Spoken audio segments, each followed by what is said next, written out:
glaube nicht, dass man zu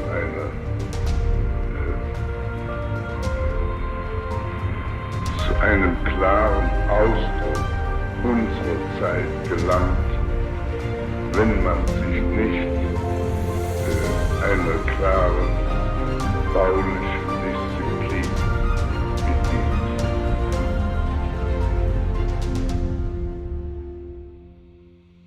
Maria Ludwig Michael Mies, mundialmente conocido como Ludwig Mies van der Rohe, nació el 27 de marzo de 1886 en Aachen, Alemania. Este fue un arquitecto cuyas formas rectilíneas, elaboradas con elegante simplicidad, personificaron el estilo internacional de arquitectura y lo hicieron famoso alrededor del mundo.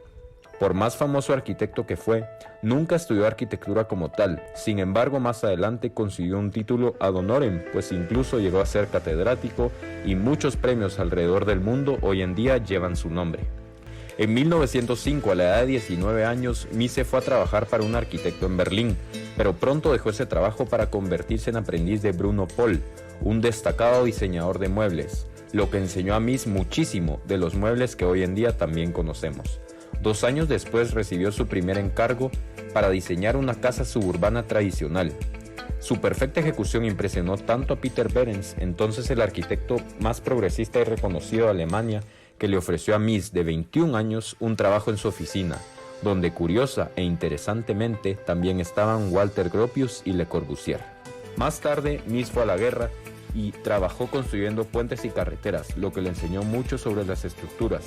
Luego de esto, regresó para estar en la escuela de la Bauhaus, en la cual se unió a varios grupos arquitectónicos modernistas, y lo que dejó plasmado muchos trabajos que no se construyeron, sin embargo que dejaron mucha teoría sobre edificios de construcción de piel y huesos, lo que establecieron el principio miesiano, el cual era una arquitectura de vidrio y acero. Ich bin überzeugt, Architektur kann eigentlich nur der Ausdruck einer Zivilisation sein, der wesentliche Ausdruck dieser Zivilisation. In architecture, the proportions are not always the proportion and the things themselves, often the proportion between the things. You know, there's nothing, but still there is a proportion.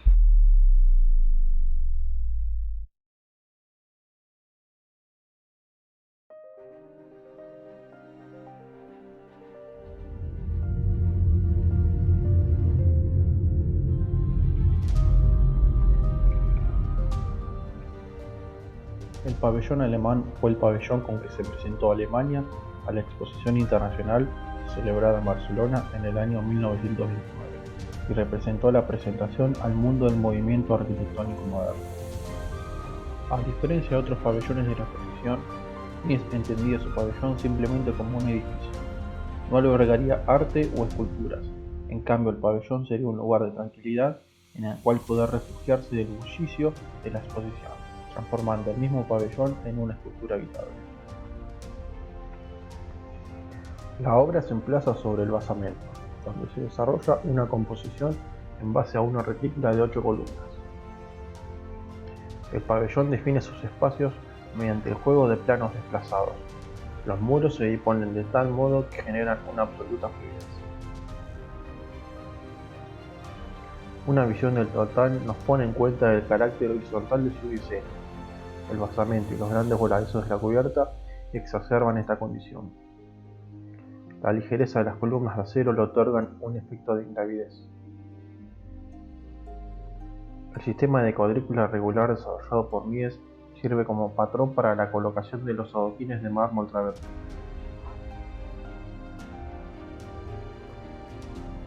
Conjuntamente con el diseño, los materiales son los que otorgan al pabellón su verdadera esencia. La aplicación que Mies le da al mármol se crea a través de un proceso de separación que crea una partición simétrica. El pabellón se apoya sobre un zócalo de mármol travertino romano clásico, material que se repite a lo largo del patio de recepción, tanto en el suelo, las paredes y el largo banco que recorre toda la pared paralela al estanque del agua. La base de este espejo líquido está cubierta con calzas rodadas. Dentro del pabellón se pueden identificar tres espacios. El patio de recepción, definido por el área de acceso y lugar donde se ubica el espejo de agua. En este lugar se crea una interesante relación entre la opacidad de los muros, el reflejo del agua y la transparencia de la cristalería del pabellón. Una esquina que marca el acceso al recinto. En la esquina contraria hay un pequeño recinto de servicio. El núcleo edificado, determinado por los planos de los muros levantados con diferentes materiales, siempre manteniendo el control de las vistas a través del manejo de las opacidades, transparencias y los vacíos. El patio trasero, cerrado por paredes con la presencia nuevamente de un espejo de agua, sobre el que se encuentra la estatua de Alba.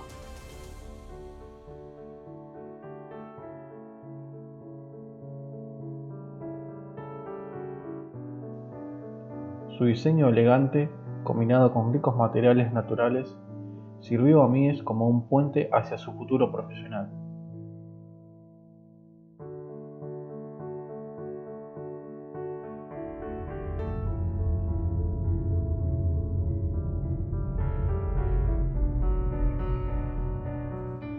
La casa está situada en medio de prados y árboles de gran tamaño, bordados del río Fox. Este se suele desbordar debido a las abundantes lluvias de la región. Este es uno de los motivos principales por el que la casa se construyó elevada sobre el terreno. La idea de Mies era sobre todo integrar la naturaleza en la vivienda, una idea de fusión entre el medio y el lugar donde se vive. La vivienda consiste en una estructura metálica solo cerrada con vidrio, que responde a la concepción de mirador. La transparencia permite que desde el interior se tenga plena conciencia del paisaje, pero también actúa a la inversa. El arquitecto eligió conscientemente las condiciones del lugar que asume y el modo de afrontarlas.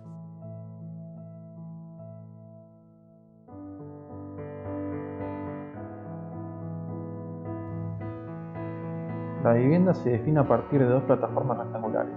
A la primera de ellas se accede a través de una pequeña escalinata desde el terreno natural. Carece de cualquier tipo de cerramiento y actúa como transición entre la vivienda y la naturaleza. Desde ella podremos acceder a través de otra escalinata al porche de la vivienda, concibiendo así una doble transición entre interior y exterior nunca antes concebida. La misión de camino de acceso y de otros elementos de urbanización tienen como objetivo desligar la casa de cualquier otra intervención humana. Se advierte la voluntad de preservar el orden natural del lugar en todo punto y desde la casa experimentar la naturaleza inalterada. Resulta evidente que es una de las casas que preside por completo de los muros exteriores, así como de los tabiques interiores. Supone una renuncia explícita y absoluta a una de las características básicas de los espacios domésticos, la privacidad. Por otra parte, la escasez de elementos empleados de la construcción de la vivienda representa una brillante síntesis de la filosofía constructiva minimalista de Mies. Menos es más. Al mismo tiempo, el acristalamiento completo de las paredes de la casa permite percibir a través de ellas el paisaje en el que se inserta, de forma que el edificio pasa a formar parte del propio medio natural, haciéndose casi invisible. De este modo se produce una negación de la propia materialidad de lo construido. Un núcleo central de madera contiene las instalaciones sanitarias y crea la separación de la cocina, dos dormitorios y la sala de estar. La casa carece completamente de muros, que han sido sustituidos por pantallas de cristal de suelo a techo. Únicamente unas cortinas impedirían la visión del interior al exterior. Una segunda característica es que la casa no posee divisiones interiores realizadas en obra. Solo encontramos un núcleo de madera que aloja dos baños separados por un armario y junto a una cocina. En lo que se refiere a estructuras estéticas, la casa Farnsworth es la máxima expresión del minimalismo, utilizando solo los elementos minimalistas necesarios para asegurar la estabilidad de la vivienda. En efecto, la casa Farnsworth no tiene paredes, todo es cristal. El concepto de vacío, de transparencia y de reducción elegante a la mínima expresión, despojando al edificio de elementos superfluos y desmaterializando, crea un lenguaje arquitectónico que definirá todo el siglo XX.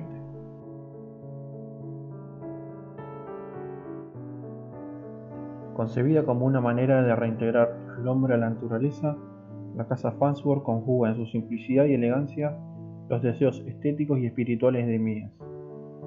Cada componente de la casa fue reducido a su máxima esencia. La estructura se exhibe con claridad, liberada de cualquier retórica. Dogmatiza en un lenguaje que pondera la técnica de la construcción reducida.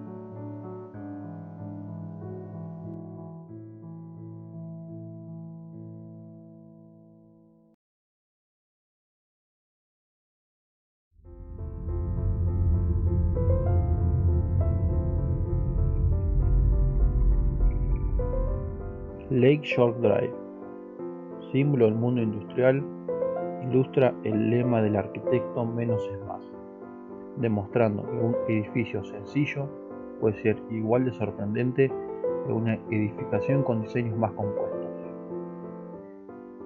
Es una depurada síntesis de la arquitectura racionalista en la que Mies se especializa. Estas dos torres de vidrio y acero, paradigmáticas para su época, fueron traducidas e imitadas a lo largo y ancho de todo el mundo. Las dos torres son de base rectangular y se encuentran implantadas de manera perpendicular una con la otra en una manzana de la ciudad de Chicago. Ambas tienen importantes vistas sobre el lago Michigan y brindan su planta baja a la relación con el espacio público. Las torres, idénticas en su concepción volumétrica, se elevan desde planta baja mediante columnas de acero negra que se inscriben dentro de una retícula. El concepto principal, claro y sintético, se enmarca dentro del denominado piel y hueso, en el que el acero es utilizado como estructura visible y articulada, mientras que el vidrio es quien rellena los espacios libres sobre la fachada. El proyecto se destaca por lo sintético y funcional, ideas que Mies desarrolló durante toda su vida. Estas torres constituyen una nueva forma de ver la vivienda, ya que lo que las hizo tan reconocidas fue su ubicación, visuales y por sobre todo, ciertas utilidades colectivas. En la búsqueda del aprovechamiento del espacio y evitar el derroche de metros cuadrados, el arquitecto proyectó lavaderos comunes. También integró el comedor diario junto con la sala de estar, generando un espacio común más amplio. Al igual que en el pabellón alemán de Barcelona y la casa Farnsworth, Mies vuelve a utilizar materiales comunes y los lleva al máximo de su expresión. Contrastando con los edificios de ladrillo y hormigón habituales de Chicago, él adopta una resolución técnica innovadora en la época. En este caso, utiliza el acero para generar una estructura resistente y adecuada para las edificaciones en altura. En vez de ocultar la estructura, la utiliza para componer su fachada.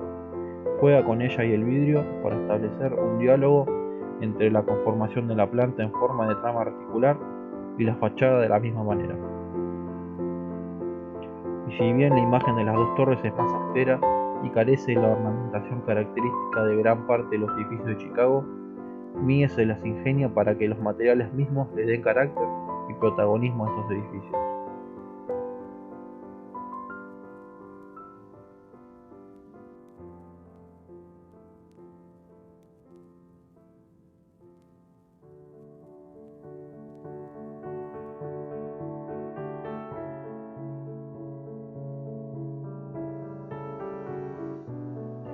Este rascacielos de oficinas edificado en Nueva York en 1958 constituye en muchos aspectos la culminación del proceso de depuración excesiva iniciado en Lake Shore.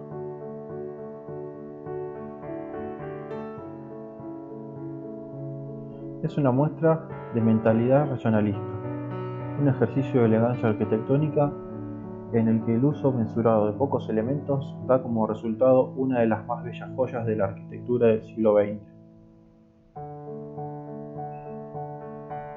Mies, en lugar de ocupar todo el terreno disponible, decidió liberar un espacio próximo al edificio que destinó a plaza, de forma que al aproximarse al mismo se genera sensación de escala mediante ese juego de llenos y vacíos. Esa plaza permite a la construcción respirar en medio de un conjunto urbano de mucha densidad. Con la ayuda de la plaza y el vestíbulo acristalado, erosionan la línea entre interior y exterior, un recurrente en las obras de Mies. El detalle de la superficie exterior se determinó por la expresión deseada por Mies. La piel metálica de bronce que se ve en la fachada no es estructural, pero se usa para expresar la idea de la trama estructural que se encuentra en el interior. El refinamiento que Mies demostró se extiende a la elección de materiales, perfilería y paños metálicos en bronce claro y vidrio en tonos rosados. Cabe destacar el trabajo de reducción de materiales que se dio en la construcción del edificio, llevando al máximo el pensamiento racionalista, lo que le ha valido al edificio para ser considerado el más importante del estilo internacional. Este edificio, 50 años después de su finalización, sigue siendo admirado por muchos visitantes. Es un ejemplo de un rascacielos en medio de la ciudad.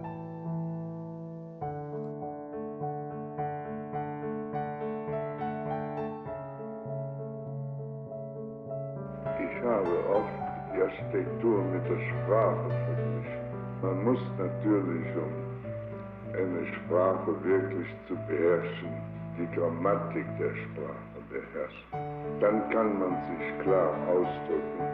Man kann sehr normale Dinge in einer Sprache sagen.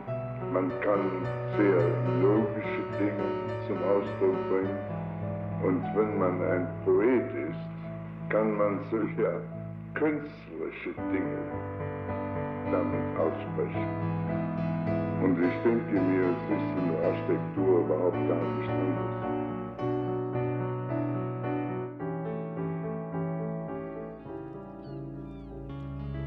Podemos concluir que la arquitectura de Mies se caracteriza por la sencillez de los elementos estructurales, por la composición geométrica y por la ausencia total de elementos ornamentales. Persiguió una arquitectura con estructuras mínimas destinada a crear espacios abiertos que fluyesen sin obstáculos. Aunque no fue el único que intervino en estos movimientos, su racionalismo y su posterior funcionalismo se han convertido en modelos para el resto de los profesionales del siglo. Su poética radica en la sutil maestría de las proporciones y en la elegancia exquisita de los materiales, rematado siempre con gran precisión en los detalles. El interés por los materiales como elemento expresivo define su obra, empleando la piedra, el mármol, el acero y el vidrio en sus más absolutas purezas. Su huella ha sido especialmente profunda en Estados Unidos, y la mayoría de los rascacielos construidos por todo el mundo siguen parcial o totalmente sus ideas de piel y hueso. En una visión de la arquitectura como lenguaje, como expresión de la esencia de una civilización, una disciplina constructiva clara, y en este video vimos un poeta que domina la gramática de este lenguaje.